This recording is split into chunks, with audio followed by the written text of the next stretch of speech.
Hi, welcome to TMUA 9. This is going to be the first video of the entire TMUA preparation series. So we're going to start with specimen paper 1, and we're going to cover all the way up to like specimen papers from 2017 all the way up to 2026. No, sorry, 2025 is paper. And yeah, over the next couple of days, I'm going to continue to post each of so 3 versions, right? So there's going to be 3 versions for each paper. There's going to be the live session where I solve it live. I'm going to have a stopwatch. I'm going to time it, and I'm going to post the live version. So there's probably going to be a couple of questions that I get wrong. And the second of all, I'm going to add a model answer version. So this version is going to be the model answer version for the specimen paper. And there's also going to be an analysis version. And this is the TMU Deluxe program. So you're going to be talking about how to actually emulate the ideal thought processes. And yeah, so for this video, we're going to dive straight into like the model answer for specimen paper 1. Okay, overall, specimen paper 1 is quite easy relative to the other papers. It is the case that the recent TMUA papers are getting much harder relative to like the earlier papers. So yeah, let's actually go through the papers. Okay, the first one we have. So what I like to do is I read out the question. And when I say I read out the question, I'm not saying like quite literally just like read out like the sum of. When I say read it out, I mean like try to articulate it in general forms, what it actually means. So if you look at it here, we have one equation and we have one equation, but like this one is to the power of 2. Right? So what we want to do is sub in 1 into the other one, right? And so even a small tip here is like substitute the y is equal to format into the y value rather than just saying that x is equal to 3y minus 1 and then subbing that in, because that's going to add extra steps. That's going to make me substitute it once and twice, right? So that adds more steps. So like the way you want to go about it is like minimize the number of substitutions. Okay, let's just move on. 1 was quite easy. Number 2 is like, if you read the question, they have like a number of solutions in the interval of whatever is like this form. One key command term that you want to have is whenever you have like a mix of sine and cosine, you want to substitute sine square into cosine. So in this case, on the left side, we have sine square, and then we also have cosine. So it consists of both sine square and cosine. So you want to substitute sine into like 1 minus c squared. So that gives that format. So yeah, I talk about a caveat here. It says, if you're going to substitute cosine theta as c, which is the common way to do it, right? But the problem here is that we're adding a new variable. So what we should do is define the domain. So manipulating as the variable, you can actually lose sight that is actually in the closed interval of -1 to 1. So you want to be careful to not make that mistake. Yeah. Sorry. Third question, we're going to go on to like the perpendicular bisector. There is a formula for this, but I don't overthink it. I just say like, that's the gradient, and you do the inverse of that times -1, because like if a gradient of 2 lines is going to be perpendicular, then what we want is like we have that line's gradient. Let's say that's star, then the perpendicular line is going to be like -1 over star, right? So that's why I did like the inverse just straight away, and then I substituted a point that I know, which is going to be the midpoint of the 2 points. Okay, that was quite doable. Cubic functions, complete set of values, just draw it out. Question number 5. Yeah, I will be talking about it in the Noir Premier version about how to draw graphs, but for this question specifically, you don't need to draw a graph. And so the premise is, this is kind of like contradictory to what I actually talk about mainly, but the premise is that think of the graphs like initially, whenever you see a question, the first response should always be graph, not algebra, right? You want to start with graphs. But the problem is that you want to sometimes not start with graphs, and sometimes you want to start with just like go straight into like algebra. So this is the case, right? So like you want to hone the intuition to discern when to sketch graphs and when to not. So that I say like when not to, right? So not being able to sketch a graph must not be an excuse to choosing algebra over graph. So whenever you see that, you should know how to sketch it. Okay, we're going to sketch it right now. What this happens is -y is equal to log 10 of 1 minus x. Let's just multiply both sides by -y. So you could say this is substituting y is equal to log 10 of 1 plus x, and then changing y into minus y and x into minus x. So I'm going to draw that first, right? I'm going to leave that. Y is going to be log 10 of 1 plus x. Y is going to be log 10 of 1 plus. And then I'm going to substitute minus y into y and then minus x into x. So if I draw that first, it's going to be like that, right? Yeah, and then I'm going to flip it, and I'm going to flip it. So it's going to give something along the lines of this shape, but with like a vertical asymptote. So it kind of looks like an exponential function, but in reality it's not. So this is going to be the graph. But like in here, it's not necessary at all by any means. So you just have to substitute, change y and x, and then just go for it. Yeah, it was quite simple.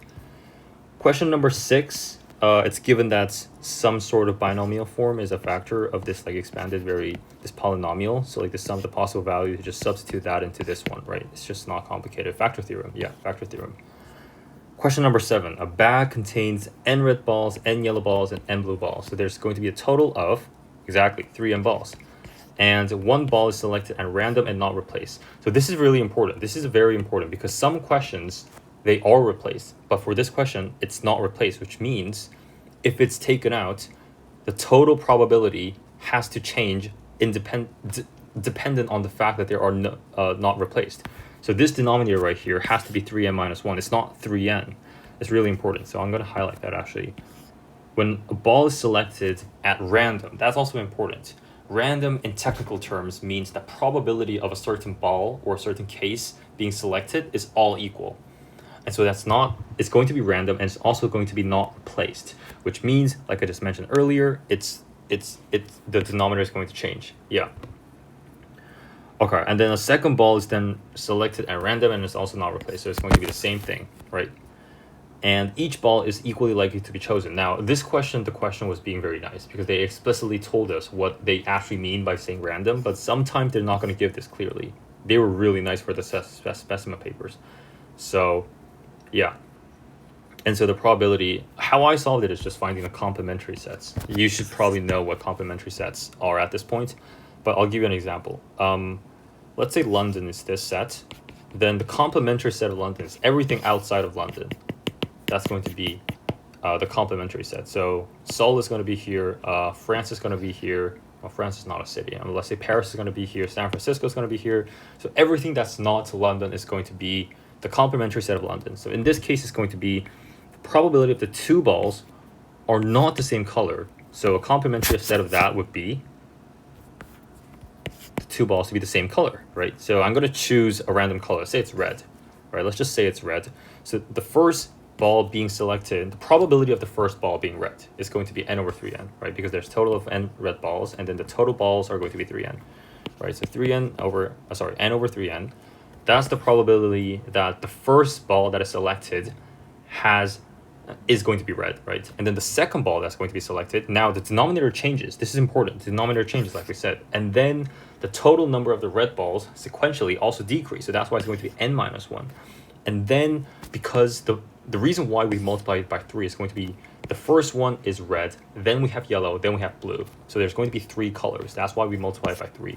And so we subtract that entire complementary set from 1. So that's what we eventually get as a byproduct. And so we cross out n, we cross out 3, that gives n minus 1 over 3n minus 1. And so we get the final result of 2n over 3n minus 1. There we go. Yeah, so that's why I see, yeah. Okay. Now, 8, I've seen some students struggle with question number 8. It's very obvious, but so the command term is going to be whenever you see a same base or whenever you see a same exponent, you group them up / you team them up. This not only applies to exponential function, it also applies for logarithmic functions where the base is going to be like log 2 of star or like log 2 of triangle. If you add these up, then you want to group it with the same base. Everything in mathematics starts with grouping the things with the same structure together first. Before doing any sort of manipulation, you want to group them together first. And so in this form, we see that your initial response should be, oh, the bases are different, and oh, the exponents are also different. But there is some hope that we can manipulate the exponents such that they eventually converge into x. So it could be something like a b squared and c to the power of 3. Then x is going to be 2. And then voila, we have the answer, right? So that's where x becomes like what we want. But like there's just one small trick here. They just wanted to see that we could do like that. So like adding the base of that, right? Yeah, I'm just gonna write 10 here. Oops. One more thing. I don't know how they do this in the UK, but in South Korea, in the entrance exam, so log x commonly means log 10 of x. So 10 could be omitted. I don't know how this is like applied in the UK, but like, yeah, keep this in mind. This is for like a lot of like university mathematics too. Whenever something's like omitted and you see something like log x and there's no base, it implies that it's going to be like 10. Yeah, that's why it's called the natural logarithm, right? Yeah. And Vieta's formula is something that we talk about so much at TMUA 9 because Vieta's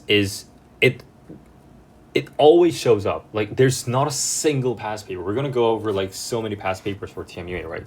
But every single past paper that we go through, you are going to at some point meet Vieta's. And I'm going to mention this every single time.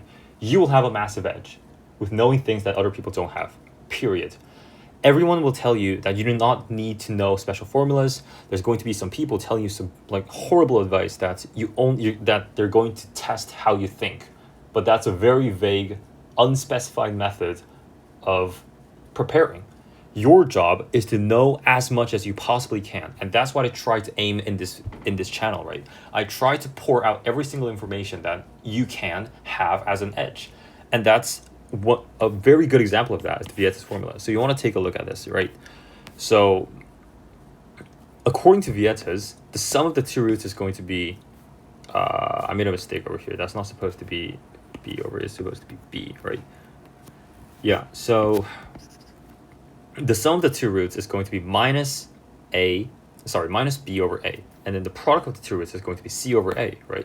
That's Vieta's formula. Like the way you prove it is very simple. You just like say, let's say we have a quadratic that's going to be ax squared plus bx plus c. And we could factorize it into a times x minus alpha and x minus beta, which means if you look at the right-hand side, it indicates that we have two roots, which are real, right? So that's one way to do it. And then we divide it, we say that it differs by 2. So that means, let's say that's alpha, then the other root is going to be alpha plus 2. Easy, right? And so this is also positive. That's why it's like a U shape, not like the other way around. Yeah, and then I just use Vieta's formula where like, if I see the coefficients, then like 11 over 2 pops up. So yeah, that goes, and like we get here. Yeah. By the way, I know that we're going off a tangent a little bit, but if you guys are stuck, DM me at TMUA9_com. I'm going to ask every single question you DM me. It could be at any time. I will still be there answering questions. Yeah, just like take a picture of the random question you're solving, and then like I'll just like try to answer it to the best ability. You could call me at any time. Like I'm technically like unemployed, so yeah, you could check it out for sure. Yeah. Let's go to question number 10. You have a cosine graph and it's reflected in the line of y is equal to 1. Okay, so we have cosine. Like, did you see that how I immediately just like drew it? That's how like intuitive it should be. Like graph should always start out. And then we reflected into y is equal to 1, and the resulting curve is then translated by pi over 4 in the unit of the positive x direction. Now for me, the mistake was that before just drawing cosine x, I should have actually read through the entire question and actually gone through the process. Because the thing about translations, right, is that you do not want to draw, like, if there's like 4 translation, let's say, you do not want to translate it by, do the operation of translation 1, draw it, do the operation of translation number 2, draw. You do not want to like draw all 4 graphs. You want to see the whole process, see the first things, and then see the final thing that you substitute. Then you do the substitution. So that way you only need to do it once, and then you get to the answer straight away. This is important. So whenever there's several, I'm actually going to write that out. That's very important. Whenever there is, let's go pink. Whenever there are several translations, let's say several consecutive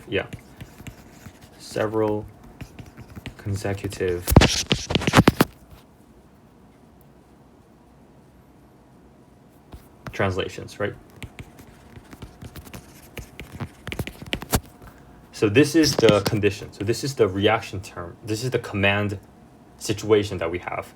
And when this situation manifests, you want to enact in a way such that you complete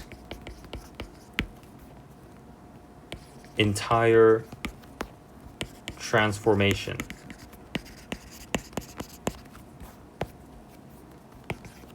And only then do we substitute.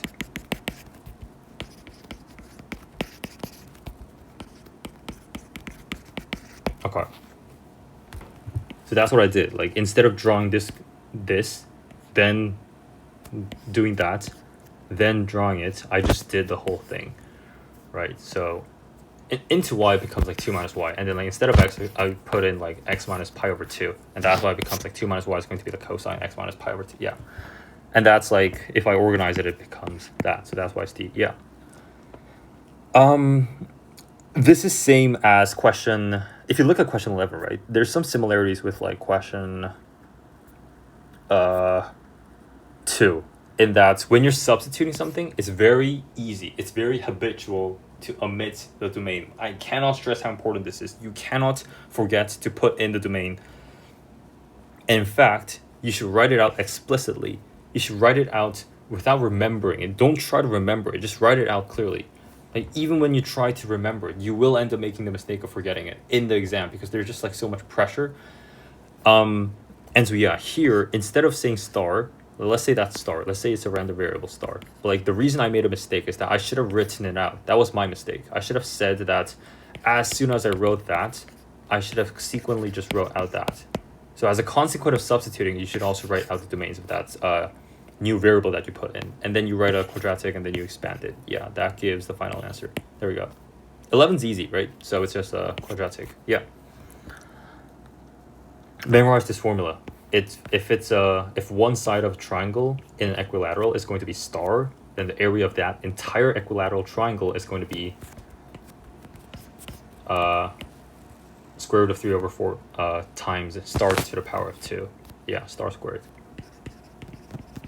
I'll prove it. So an equilateral triangle is basically two triangles that are congruent, and each triangle has the ratio of 2 to 1 to square root of 3. You should know this at this point. So that's 60 degrees, that 30 degrees is the Pythagoras ratio, right? So if you have that, then if you flip it over, that becomes 1, and that's 2, right? So the area of this whole thing is base 2, height square root of 3. Oops. Oh, shoot. Let's try that again.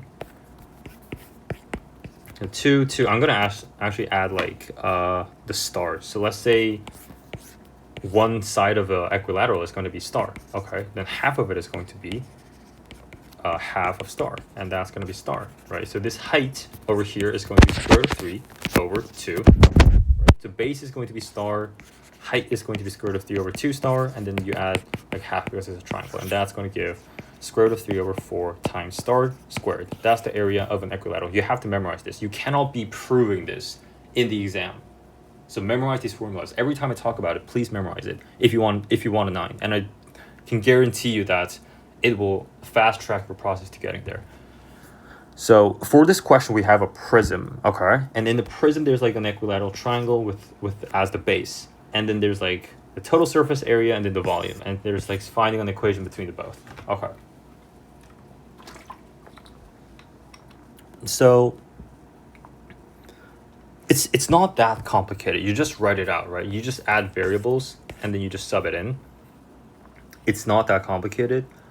And then yeah, I mean, just like expand it. It's not that you could just do it yourself. I mean, that just gives D. Yeah, it's probably doable. You could just try it out.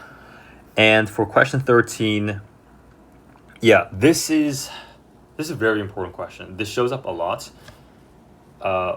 You could pause the question. You could pause the video and try it out yourself. Your initial response to solving this must be, as soon as you see this, you should write out that. And then that gives like, that left side should be drawn into like that shape. And the y is equal to 10 is going to be here. That's why it's 2 solutions. well, then how can you train yourself to react this way is the better question. It's not like I try to convey in my channel as much as possible that I'm not better, smarter, or creative than you. I simply trained myself to think in a certain way that I had my version of a model answer in some book that I was reading in high school. And how you can reach someone's level is you just simply emulate the thought processes and the behavior traits that this person has whenever they see certain reaction circuits. So there are cues in the question. This is what I mean when like you should recognize the cues that the examiner gives. So when you see this question is explicitly, not even tacitly, it's very clearly nudging you into a certain direction. It's clearly directing you towards a certain path of solving a question. And it is your responsibility and duty to train yourself to react in that manner. So if you draw it out, there's like, we have that, so that's going to be written in the form of just simply factorize it, right? If you factorize it, you take out x squared, and that's going to give that, right? And you know that's like to the power of 2. That's why it's written like that, right? So, well, you might make the initial mistake of trying to factorize the whole stuff, and then that kind of leads you astray. Maybe it could be factorized, but for me, my initial response was just like, this form right here was just like so clear that whenever I saw that, I was like, okay, I know that x squared minus 4x plus 4 is going to be x minus 2 to the power of squared. X minus 2 squared, right? And I'm going to multiply that by x squared, and that's going to give me a new format. But, oh, wait, that's going to be something to the power of 2. X squared is going to be something to the power of 2. So a multiple of that is going to be x times x minus 2. The whole thing squared. And so that's something that I can draw, which you should probably be able to draw at this point. It's going to be looking like something like that. So it's going to be tangent at the x-axis by 0 and 2. And we're going to compare that with y is equal to 10 because that's going to be a horizontal line. And so if I draw it out, right, the local maximum is going to be at, exactly, x is going to be 1. So g1 is going to be 1. I drew g1, and if I look at y is equal to 10, it's going to be way above 1. Like, this is like not into scale. Y equals 10 should be like way up here, right? Yeah, so the real roots is just like the number of intersections. That's another thing. Like when you look at the expression, how many real roots does something have? Then it should immediately indicate like how many number of intersections does it have. I feel like everyone kind of knows it, but like it's worth like mentioning again. So like I'll write it out. Real roots. Number of real roots are going to be equal to number of intersections. The term roots indicates, what does it indicate? It indicates an algebraic approach, right? But this indicates a geometric approach. So even if they wrote out real roots, which kind of, you might ask the question, well, they wrote out roots, so that's going to be an algebraic method. So wouldn't it make sense that you took an algebraic approach?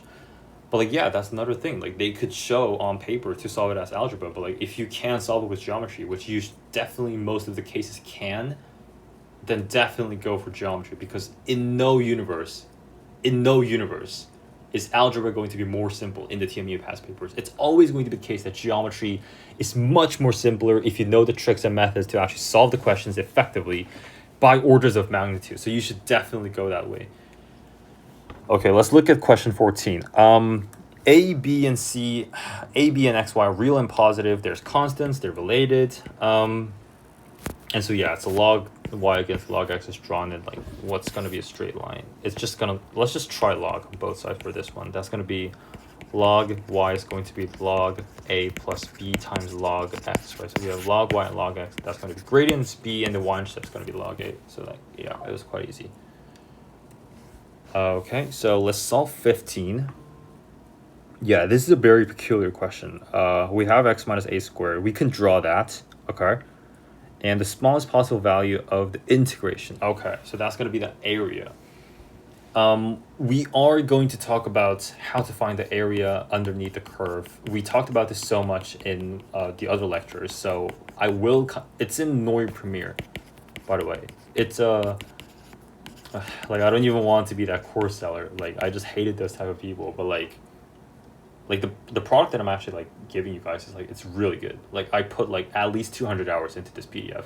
It's great content. So if you want to check it out, definitely go for it. You could join the waitlist in the website. But yeah, I'll just like talk about it here. So if you look at a quadratic, right? So the area under a horizontal line right here for a quadratic, let's say ax squared plus bx plus c, there's a formula for this. You do not always have to integrate this. It's always going to be, normally if that was like p to q, normally what you would do is like p to q to like this, right? This is what you would normally do. But you do not need to do that. There's an area, there's a formula for this. 1/6 of modulus a times star to the power of q. 3, where star is the distance between the two roots, right? We talk about this in Noir, so just check it out. Yeah. So you could use this. You know what? Let's actually use that. That might be way better, because I was thinking like the way to actually go about it is like for this question, like it's kind of intuitive that the minimum value is at a is going to be 1/2, so half, and then like do that. But yeah, the method that I used here is, yeah, what I did here basically, right? So there's another part in Nord Premier that we talk about like the axiomatic truth. And so one axiomatic truth that you want to remember for quadratics, it's for every single quadratic, is that for a quadratic that has the same leading coefficient, so let's say 2x squared plus 97x minus pi, this quadratic, and 2x squared minus 55x plus 24,782 or some like weird stuff, right?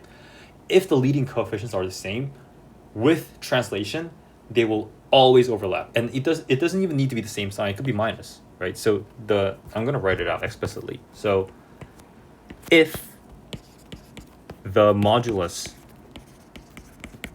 of a leading coefficient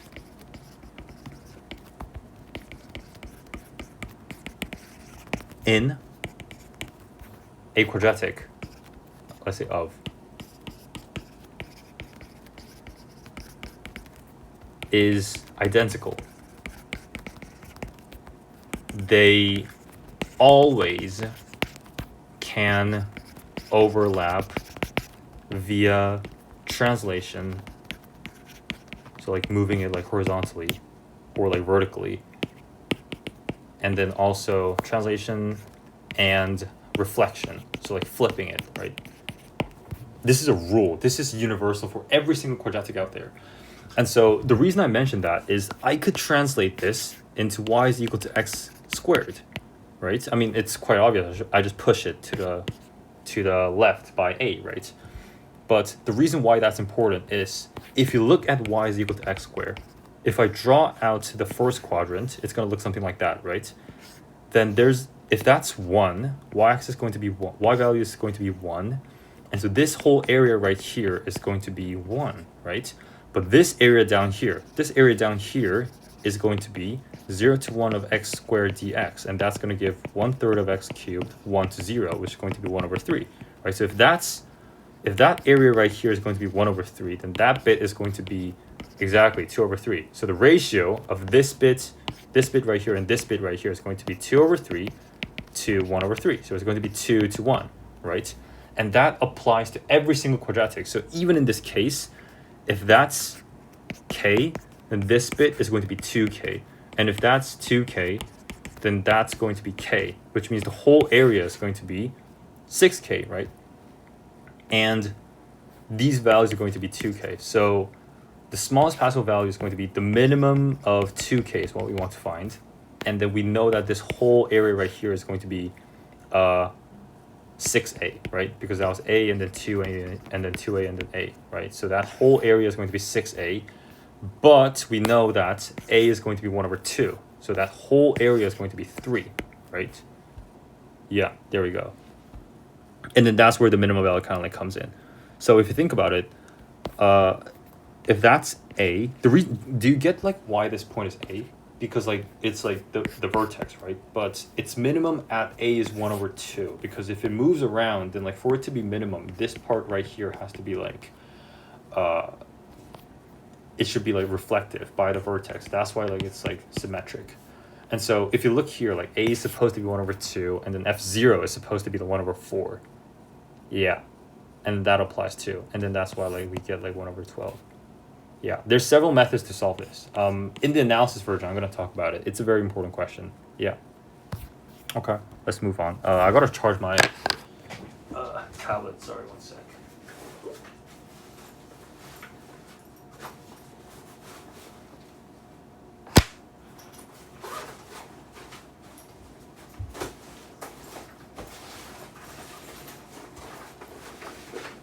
Okay. Yeah, so if you look at question number 16, right, we have 10 is 2 times 5, 20 is going to be 2 to the power of 2 times 5, and then we also have like 8 and the 125. They're all like powers of 2s and 5s, right? So given the current situation, we could just factorize them into like 2s and 5s and then like organize it. But like one thing I would say is like when you go from here to here, you probably just like expanded these and then like did like 2c minus 2d and then like did 5c minus 2d and then like you did one of each of them like separately, right? But what I did is I just separated it straight into like when the base is 2 and when the base is 5. And so when you organize it, it becomes 2 is the base. You take out that times that, which is 2.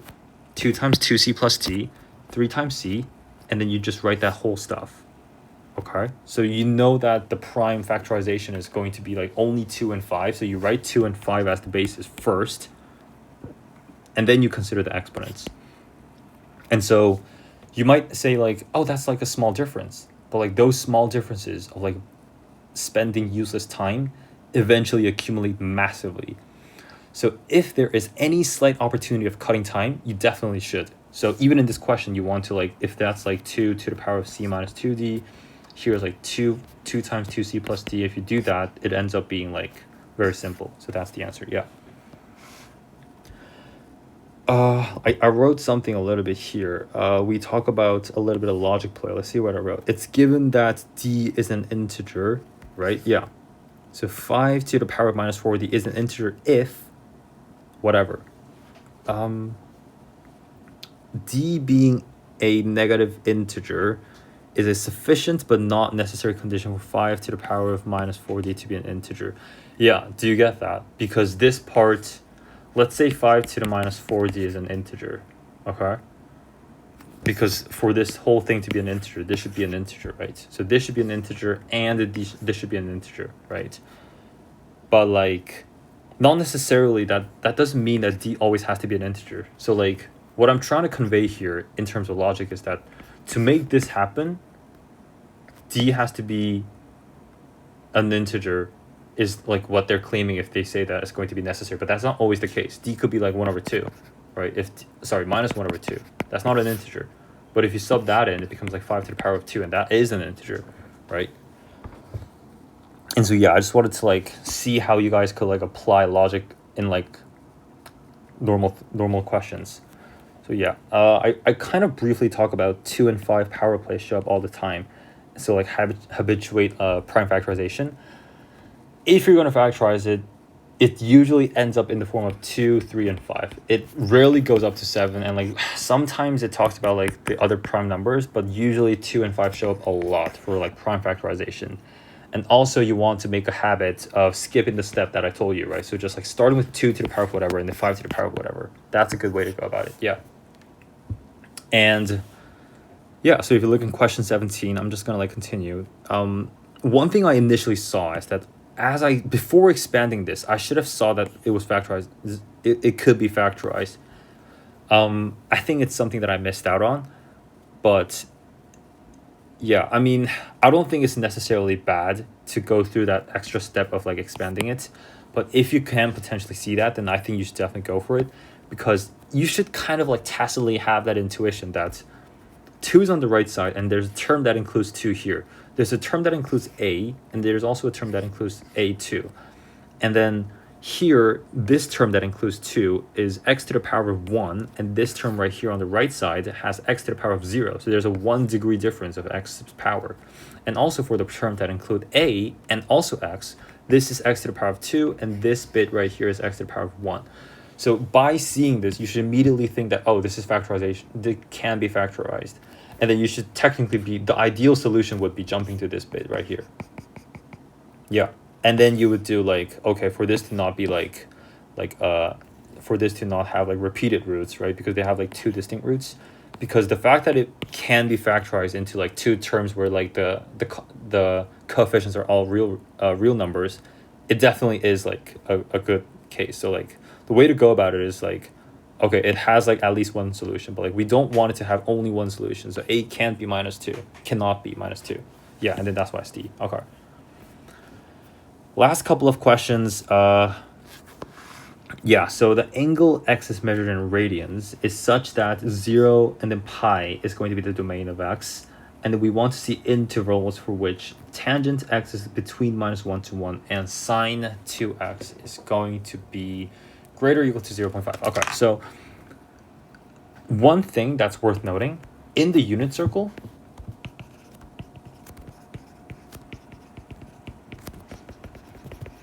the gradient of a line that passes through the origin and the point on the unit circle is going to be tangent theta. And so when you look at the graph, the reason I drew y is x and y is equal to -x is because when we draw these two lines, we have this point's tangent, right? Because this point's coordinate is going to be cosine theta / sine theta, right? And so the gradient is going to be differences of x and then differences of y. So differences of y over differences of x is gradient, and that's like sine, and then that's cosine. That's why like sine over cosine is going to be tangent. So for tangent to be 1, this has to be 45 degrees, which is why that's x. So I'm going to write it out. Let's try this bit. That's oh no, that's way too thick. Let's try something thinner. Yeah, that's going to be 45, and that bit is also going to be 45, right? And so that's why I drew this part and also this part, because the domain is caged in between 0 and pi. And also if you look at sine 2x, it's going to look something like that, quite obviously. And we have that is going to be greater or equal to 0.5. So if you draw 1/2, it's going to be here, right? So it's going to be 12th of pi and then 5 pi over 12. That's going to be this region right here. Yeah.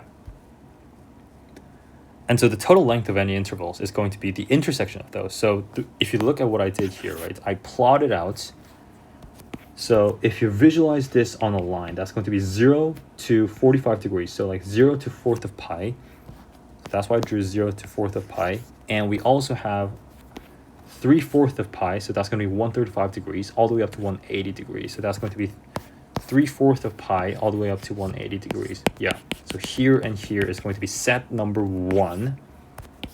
And so and means intersection. And then we're going to look at set number 2. So sine 2x is going to be that, and then we're going to look at 0.5, and it's greater. So if you actually get the values, it's going to be in between 12th of pi and then like smaller than 5 pi over 12, and you visualize that, that gives over here. And then the intersection is obviously like this bit. And then if you look at, they talked about the total length of the interval, so it's going to be like that minus that is going to be, it's going to be like that. There we go. Easy. Last two questions. We have the geometric sequences. We have common ratio, and we talk about these terms being in a reciprocal sequence. Now, you could check this Noy Premier. We talk about like, I'm just going to like simply briefly mention it. For arithmetic sequences A of n, there's a formula of 2an is going to be an minus k plus an plus k. And for geometric sequences, there's going to be a formula such that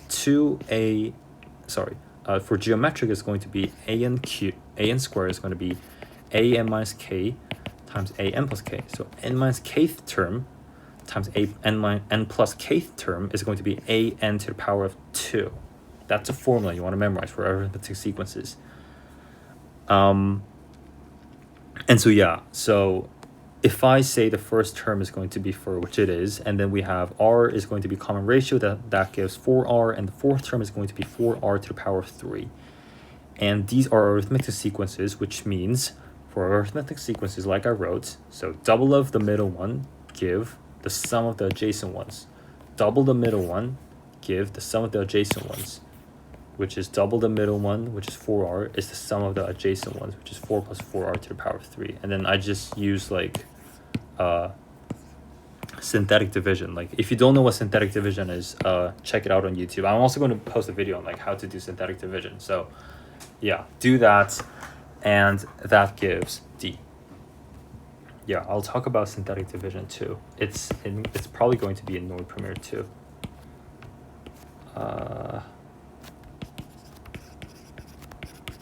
Synthetic division. It's a much more easier way to do it than direct division. Yeah. Okay, so last question is, yeah.